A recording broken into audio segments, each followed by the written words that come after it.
Welcome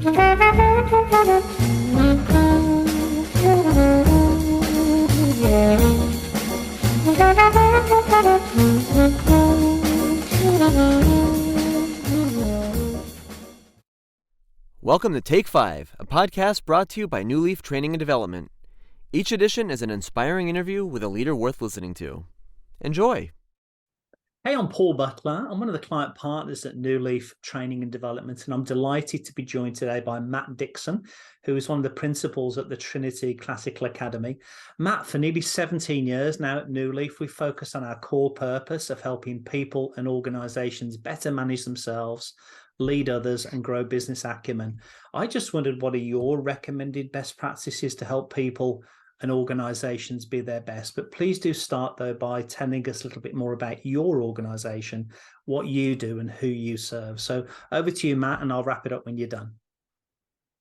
Thanks, Paul, and it's great to be here. And I've been at Trinity Classical Academy now for nearly 15 years. And so obviously over that time, I've had the privilege of various roles. And obviously for us, as a school, as a private Christian school, even specifically, we recognize that we're dealing with the life of the mind and teaching students how to think well, read well, write well, to know what they believe, to know why they believe it. And so it really is a privilege to be able to serve the next generation in that way.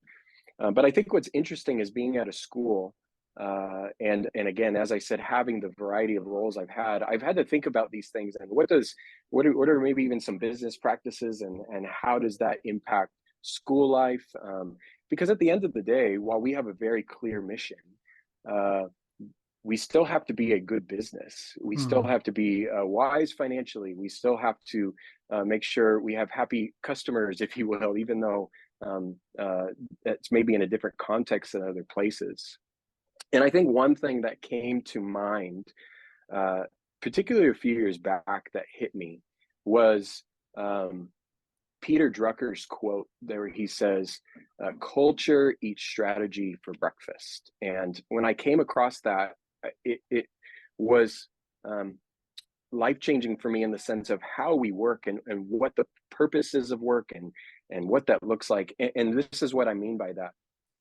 Culture in an organization is one of the most important things. And I think that's what Drucker's getting at. And I think that even applies at a place like a school, among others.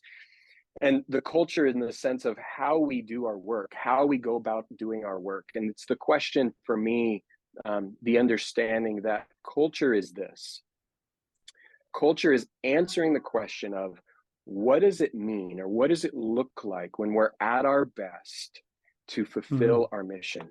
So what are the beliefs and habits and values and practices that we have as an organization that when we're at our best, this is what that looks like? And so obviously for each of us, whether that's at a school or a fast food restaurant or some other big business or your manufacturing things, that's going to look, those values and those beliefs and those habits and those cultural elements are going to look different. But I think here's why it's important. I think many times when we're thinking of the ideal person to work at our organization, I think oftentimes many organizations talk about the 3 C's of the ideal person that they would hire. And in those 3 C's, we talk about competency. Do they know what they're doing? Chemistry. Are they going to get along with people? And then also character. Can I trust them? But I think the 4th C of culture often is forgotten. And that idea of culture is, do you believe the same things? Do we value the same things? And how we go about doing our work? Because I think it's this, the other 3 can many times be trained, but culture and who someone is and what that looks like at an organization, that's harder. You better make sure it's a culture fit. And so practically, tangibly, what that looks like even for us here at Trinity is one of our cultural values is peacemaking. And working with students, we have regular opportunities to be peacemakers. Jesus tells us in the Gospels, blessed are the peacemakers. And so we want to help resolve conflict. And here's the thing, it matters just as much as, yes, they're learning math and yes, they're learning science, but are they learning how to be a good friend?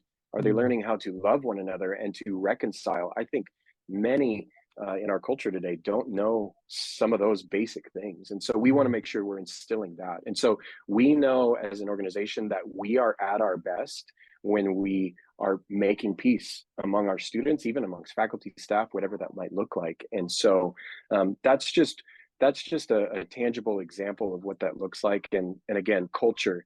I think culture is one of the things that can help an organization be at their best. Matt, I absolutely loved the reference to those 4 C's, and a picture that came to mind to me is like 4 wheels on a vehicle. So you think about, if I heard you correctly, you've got competence, you've got character, you've got the chemistry, and you've got the culture. And like how we wouldn't look after just 1/4 of a vehicle, it's all those 4 in balance. I love that reference to what you mentioned as well about how 2 can possibly be trained. And then 2 obviously is what you're looking for within the person. I just love that. If you haven't trademarked that, Matt, I'm going to steal that.